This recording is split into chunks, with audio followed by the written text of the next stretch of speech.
में एफआईआर दर्ज करने कोई व्यक्ति जाते हैं और एफआईआर दर्ज होनी चाहिए तो होनी चाहिए, लेकिन विधि विरुद्ध जो भी होंगे उन पर बड़ी कठोरतम कार्रवाई की जाएगी, शीघ्रता के साथ की जाएगी। और इसके बाद बोधगया ब्लास्ट में लंबे समय तक इसी क्षेत्र में रहा हूँ, लोगों से बातचीत भी, पुलिस के द्वारा किसी प्रकार की अवैध वसूली की शिकायत आती है किसी भी प्रकार की, उसमें निश्चित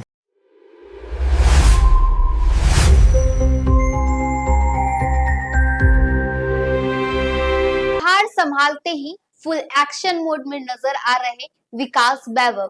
जी हां, दरअसल कल वो गया पहुंचे थे, जहां जाने के साथ ही उन्होंने पुलिस से साफ कह दिया कि अच्छे से काम करो वरना अब कड़ी कार्रवाई होगी। इस खबर में हम आपको बताएंगे कि क्या कुछ था पूरा मामला। नमस्कार, आप देख रहे हैं न्यूज पीआर और मैं हूं आपके साथ ऋतु। मगध रेंज के न्यू आईजी विकास वैभव अब फुल एक्शन मोड में नजर आ रहे हैं। जी हाँ, दरअसल कल वो गया पहुंचे थे। गया पहुंचने के बाद सर्किट हाउस में पुलिस जवानों ने उन्हें गार्ड ऑफ ऑनर देकर पूरी तरह से सम्मानित किया। उनके आगमन के दौरान पुलिस अधिकारियों और जवान के खास उत्साह देखने को मिला। औपचारिक स्वागत कार्यक्रम के बाद आईजी सीधे अपने कार्यालय पहुंचे, जहां उन्होंने मगध रेंज के विभिन्न जिलों में आए पुलिस अधिकारियों के साथ समीक्षा बैठक की।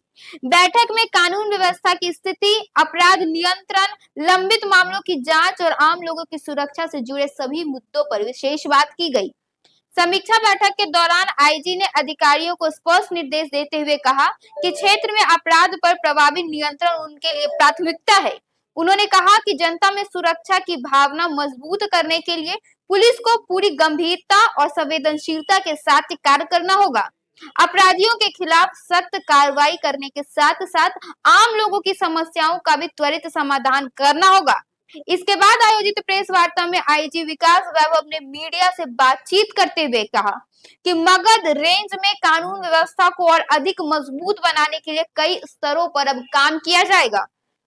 उन्होंने साफ कहा कि पुलिस पब्लिक संबंध बेहतर बनाना जरूरी है, क्योंकि आम लोगों के सहयोग के बिना अपराध पर अब नियंत्रण संभव नहीं है। उन्होंने अधिकारियों को संदेश दिया कि थाने में रिपोर्ट होने वाली सभी गलतियों को विशेष रूप से देखा जाए, सभी एफआईआरों को अच्छी तरीके से परखा जाए, क्योंकि अब किसी भी तरह का अपराध जो है वो बिल्कुल नहीं बख्शा जाएगा। उन्होंने साफ कह दिया कि अब सब पुलिस जो है वो अच्छे से काम करे, कहीं ना कहीं नहीं तो उन पे अब आगे चलकर कार्रवाई हो सकती है।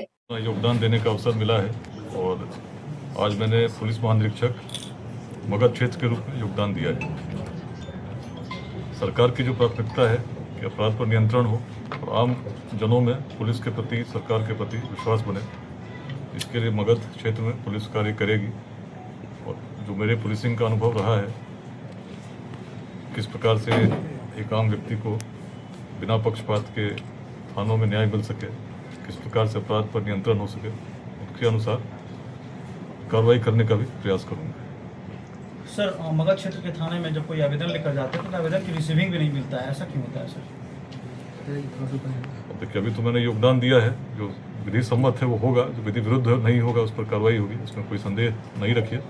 बाकी यही मैं कहना चाहता हूँ कि कुछ प्राथमिकताएं मेरी रही हैं पहले से ही, जिनमें जीरो टॉलरेंस की पॉलिसी चाहे एसपी के रूप में रहा, चाहे डीआईजी के रूप में रहा। यदि थाने में एफआईआर दर्ज करने कोई व्यक्ति जाते हैं और एफआईआर दर्ज होनी चाहिए तो होनी चाहिए। यदि उसमें किसी कारण से एफआईआर दर्ज नहीं होगी तो कार्रवाई होगी। इसी प्रकार से यदि केसेस का जिस धारा में दर्ज होनी चाहिए उसी धारा में केस दर्ज होना चाहिए। यदि उसमें न्यूनीकरण करने का प्रयास होगा तो उसमें भी कार्रवाई होगी।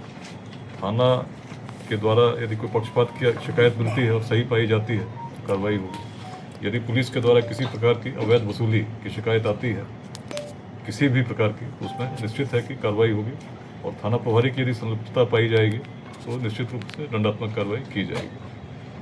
प्रयास है कि पुलिस का विश्वास बने आम जनों में। इसके लिए जो नियमित रूप से शनिवार को गोष्ठियाँ होती हैं, उसके अतिरिक्त एक लोक संवाद गोष्ठी भी प्रथम शनिवार को, जिसमें किसी खुले स्थान पर लोगों के साथ मिलकर पुलिस बातें करेगी, उसका प्रयास रहेगा।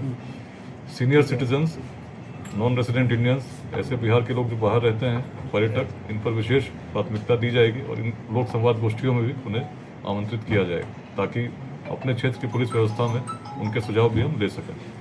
और प्रतिदिन थानों पर शिकायत का निवारण, सभी क्षेत्रीय कार्यालयों में भी निवारण हो, इसको मैं पर्सनली मॉनिटर करूँगी। अपराधियों को क्या संदेश देना चाहेंगे सर? देखिए, जो विधि विरुद्ध जो भी होंगे उन पर बड़ी कठोरतम कार्रवाई की जाएगी, शीघ्रता के साथ की जाएगी।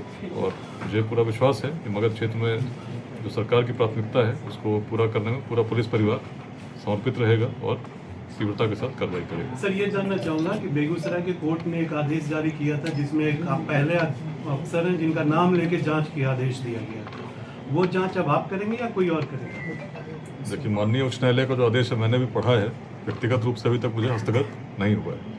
जो आदेश है स्पष्ट है, आप भी जानते हैं, तो जो आदेश है उसको तो पालन करना ही है और मेरा सौभाग्य है कि इस प्रकार का विश्वास माननीय उच्च न्यायालय ने किया है।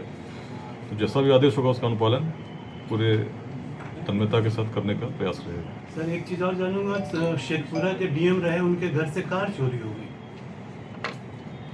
देखिए, इसमें अब मगध क्षेत्र की बातें आज तो मैंने योगदान दिया, बता सकता हूँ, बाकी जो भी ऐसे क्राइम्स होंगे उस पर कार्रवाई होगी। आप गया मैं पहली बार नहीं आया हूँ, एक प्रोफेशनल के रूप में यहाँ वर्ष 2005 में नक्सल उस समय काफ़ी चरम पर था, उस समय कई थाना क्षेत्रों में घूमने का भी अवसर मिला, कार्रवाई करने का भी अवसर मिला। और उसके बाद बोधगया ब्लास्ट में लंबे समय तक इसी क्षेत्र में रहा हूँ, लोगों से बातचीत भी हुई और बोधगया ब्लास्ट का कंक्लूजन भी हुआ, उसमें लोगों को सजा भी मिली, उम्र कैद हुई। उसके पश्चात भी गया आता जाता रहा हूँ क्षेत्र में। ऐतिहासिक स्थलों पर भी मैंने लिखा भी है, कुर्किहार पर लिखा है, बोधगया पर लिखा है, अनेक स्थानों पर लिखा है, कोच पर लिखा है। तो इस क्षेत्र से बहुत अच्छी भली भांति अवगत हूँ और पुलिस की कार्यशैली से भी अवगत हूँ। इसीलिए सभी मगध क्षेत्रवासियों को विश्वास दिलाना चाहता हूँ कि आप किसी भी प्रकार की सूचना जो देना चाहते हो तो संकोच आकर दे सकते हैं। कार्यालय अवधि में प्रतिदिन लोग आकर मिल सकते हैं और इसके अतिरिक्त जो भी सूचना है, सरकारी फ़ोन भी लोगों के पास है, उस पर भी मैसेज के माध्यम से या बहुत अर्जेंट होने पर फ़ोन भी कर सकते हैं। सर, मगध का इलाका झारखंड से भी जुड़ा है, शराब माफिया भी काफ़ी सक्रिय रहते हैं, उस पर कार्रवाई के लिए क्या आपको सोचा है? लेकिन वही का जो भी विधि विरुद्ध होगा उस पर कार्रवाई सुनिश्चित होगी और इसीलिए पुलिस की प्राथमिकता होगी। उन्होंने अधिकारियों से कहा कि आधुनिक तकनीक का अधिक उपयोग कर अपराध की घटनाओं पर प्रभावी नियंत्रण किया जाए। साथ ही पुलिस बल की कार्यशैली में पारदर्शिता और जवाबदेही बनाए रखने पर भी जोर दिया। आईजी ने भरोसा दिलाया कि मगध रेंज में आम नागरिकों की सुरक्षा सुनिश्चित करने के लिए पुलिस प्रशासन पूरी प्रतिबद्धता के साथ कार्य करेगा और किसी भी स्थिति में कानून व्यवस्था से समझौता नहीं किया जाएगा। तो सुना आपने कि कैसे जो है वो न्यू आईजी अब फुल एक्शन मोड में नजर आ रहे हैं। उनका कहना है कि अब कानून व्यवस्था और भी पुख्ती हो जाएगी, जिससे आम जो वहां लोग हैं उनको कई तरह की सुविधा मिलेगी और कहीं ना कहीं कानून व्यवस्था पूरे नियंत्रण में नजर आएगी, जिसके बाद लोग आसानी से बिना किसी डर के आराम से कहीं भी जा सकते हैं, कहीं भी आ सकते हैं और जो महिलाएं हैं वो अपने आप को और भी ज्यादा सुरक्षित महसूस करने लगेगी। फिलहाल के लिए बस इतना ही। ऐसे ही तमाम खबरों के साथ बने रहने के लिए देखिए न्यूज़ PR। धन्यवाद।